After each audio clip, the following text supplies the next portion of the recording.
the bookstore that only appears after midnight. I've always loved bookstores. There's something magical about wandering through dimly lit aisles, running my fingers over old book spines, and discovering forgotten stories. But there's one bookstore I will never visit again, because I don't think it was supposed to exist. A midnight discovery. It started with a simple walk. I had just moved to a new city and was struggling with insomnia. My body refused to adjust, and my nights were spent staring at the ceiling, drowning in the silence of my apartment. So I started walking. Every night I wandered through empty streets, listening to the distant hum of the city. That's when I first saw it. A bookstore. It was nestled between two buildings that I swore hadn't been there before. A small, old-fashioned shop with a faded wooden sign above the door, Holloway's Books. I stopped in my tracks. I had walked this street countless times during the day. This bookstore had never been here before.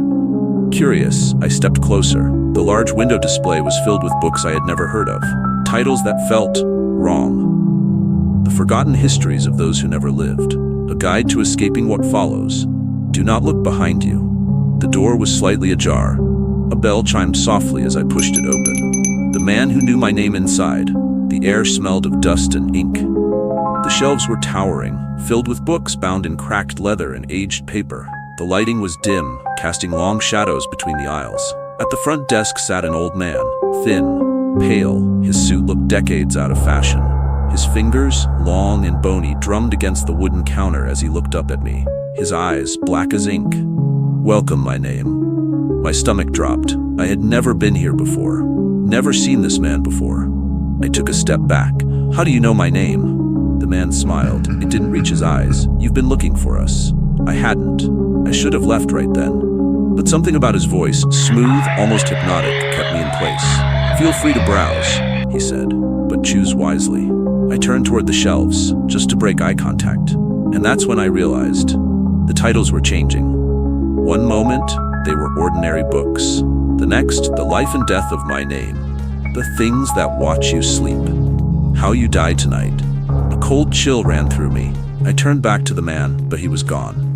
The whispering aisles. The store was silent, too silent. Even in the quietest bookstores you can hear something, pages turning, the creak of the floor, distant city sounds. Here? Nothing. Then, a whisper. I spun around. No one was there. Another whisper. This time from the next aisle over. I took a slow step forward, peeking around the corner. Books were moving, not falling, moving, sliding out of the shelves as if someone was reaching for them from the other side. I backed away. The whispering grew louder. I didn't understand the words, but they felt wrong, like they weren't meant for human ears. I turned to leave, but the door was gone. No way out. The entrance I had walked through just minutes ago, now it was just another bookshelf. My heart pounded. I ran back to the counter, hoping the old man had returned. He hadn't, but something else had. A book sat on the counter, open. I leaned in, hesitant. It was my diary, but I had never written these words before. I flipped through the pages, each entry written in my own handwriting. I found a bookstore that only appears after midnight. I stepped inside. I should have never stepped inside. The final page was blank. And then before my eyes, new words began to appear. You are still here. I dropped the book and backed away. The shelves around me began to shift. The aisles stretched, growing longer, twisting like a maze. The books rippled, their covers moving as if they were breathing. And the whispers, they turned into laughter. Something was in here with me. I ran. Down aisle after aisle, turning blindly, searching for a way out. The store had changed. The cozy little bookstore was now a labyrinth. Then, footsteps. Not mine. Slow. Deliberate. I turned a corner and stopped cold. The old man stood at the end of the aisle. But he wasn't alone. Shadows stretched out behind him. Tall, humanoid, but wrong. Their limbs were too long, their faces featureless, and they were getting closer. You have to choose, the man said. My chest tightened. Choose what? I gasped. He gestured toward the books. I looked down. A single book had fallen from the shelves, lying open at my feet. The title? Your Way Out. I didn't hesitate. I grabbed the book, and the second I did, the world collapsed. Back to reality. Almost I woke up outside, on the sidewalk, the bookstore, gone, like it had never existed. I was clutching something in my hands, a book. The same one I had grabbed. I opened it. It was blank. But then on the very last page, words began to appear. You chose to leave, but the bookstore remembers you. And one day, it will let you back in.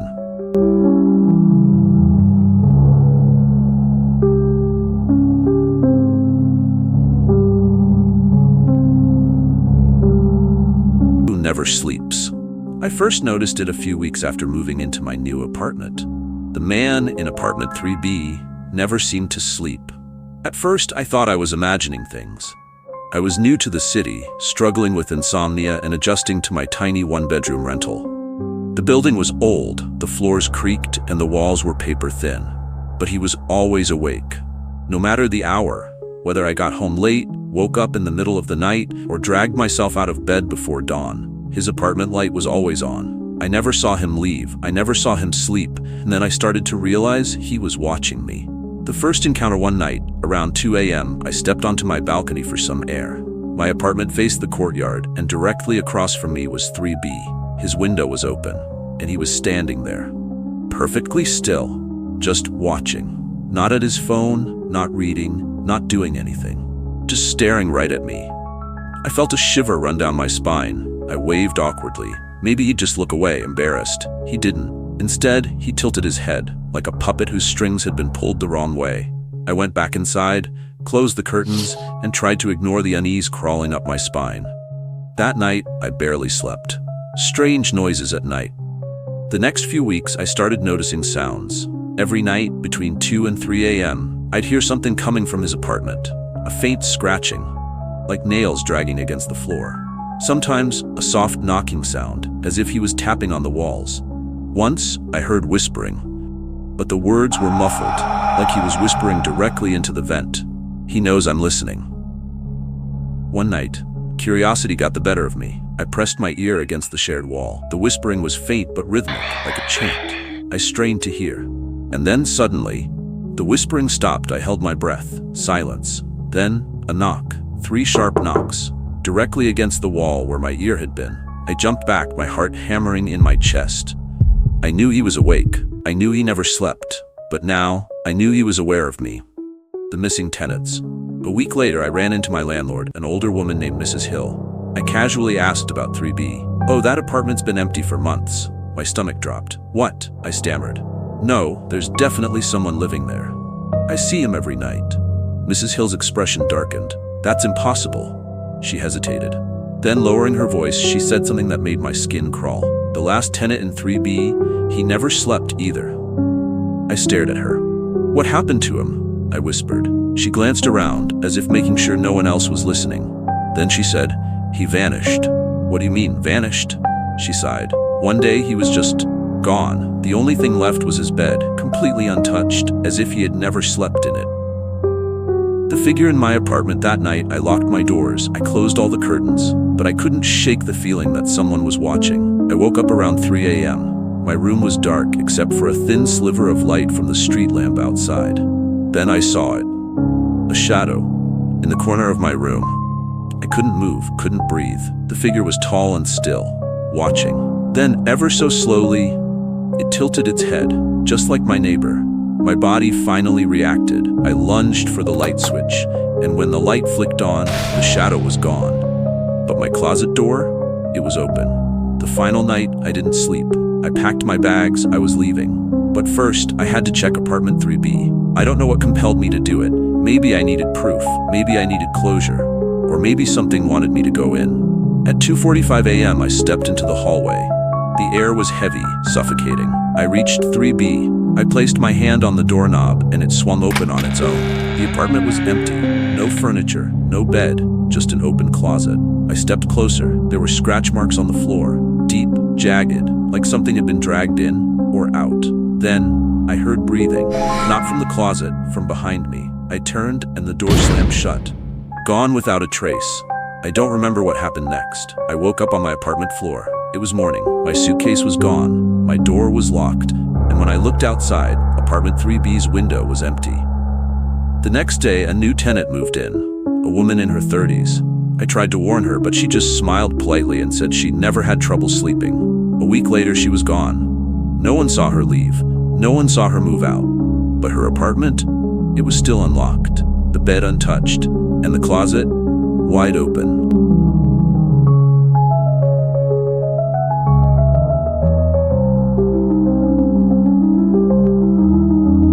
The whispering doll in my attic. I never believed in ghosts, not until I heard the doll whispering my name. The house and the attic. It started when I moved into my grandmother's old house. She had passed away a few months prior, and since I was the only living relative, I inherited her home. It was a large Victorian house, the kind with creaky floors, tall ceilings, and an attic that seemed to loom over everything. The attic had always creeped me out as a kid. My grandmother never let me go up there. She would just say, "Some things are better left alone." But after moving in, I figured it was time to clean it out. I should have listened to her. The first night, I heard it, a faint whispering coming from above. At first, I thought it was the wind. Old houses make noises, right? But this was different.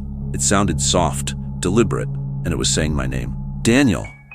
I froze in bed. My heart pounded. I told myself I was imagining things, but I barely slept. The attic door was open. The next morning, I decided to check the attic. The house had been empty for months, maybe some animal had gotten in. But when I reached the attic door at the end of the hall, it was open. Not just unlocked, wide open. I knew for a fact I hadn't touched it. I grabbed a flashlight and climbed up. The attic smelled of dust and old wood. Boxes were stacked high and cobwebs hung from the rafters. And then, in the corner, I saw it. A doll. Old porcelain with faded blue eyes and a cracked face. It sat on a wooden rocking chair facing the attic entrance, like it had been waiting for me. The doll's whisper I swallowed hard. It was just a doll. An old, forgotten toy. Still, something about it made my skin crawl. I picked it up and turned it over. No batteries, no voice box. Just a doll. Shaking off the unease, I put it in a box and shoved it into the farthest corner of the attic. That night, I woke up to a soft creaking sound, the sound of a rocking chair moving. And then, Daniel. A whisper, right outside my bedroom door. I sat up, my breath caught in my throat. I grabbed my phone, turned on the flashlight, and forced myself to look. The hallway was empty, but the attic door? It was open again. The doll moves. I didn't sleep after that. First thing in the morning, I went back to the attic. The rocking chair was moving slightly, as if someone had just stood up from it. And the doll? It was back on the chair, right where I had found it. There was no way that was possible. I had put it away. I knew I had. Heart hammering, I grabbed the doll and took it downstairs. I threw it in the trash and slammed the lid shut. That night, the whispering got louder. Daniel, why? Something was in the house. The next morning, I checked the trash. The doll was gone. I searched the entire house, room by room, but it had vanished. I tried to tell myself it was a prank, that maybe I had imagined everything, but then I heard footsteps in the attic. Heavy, slow footsteps. Not like the whispering, not like the creaking chair. Something else was up there. I grabbed a kitchen knife and made my way to the attic. The door was open again. I climbed the steps, forcing myself to breathe. And there, the doll was back, sitting on the rocking chair. But this time, it was smiling. I wasn't alone. I stumbled backward, knocking over a stack of boxes, and then something whispered directly into my ear. Stay. I ran out of the attic, down the stairs, out the front door, and into my car. I didn't stop driving until I was miles away. That night I got a call. It was my grandmother's old landline. The number had been disconnected when she died. I let it go to voicemail. But when I listened to the message, I nearly dropped my phone. A whisper. Soft, familiar. Daniel, come back. I never did. The house was sold a month later. I don't know what happened to the doll, and I don't want to know.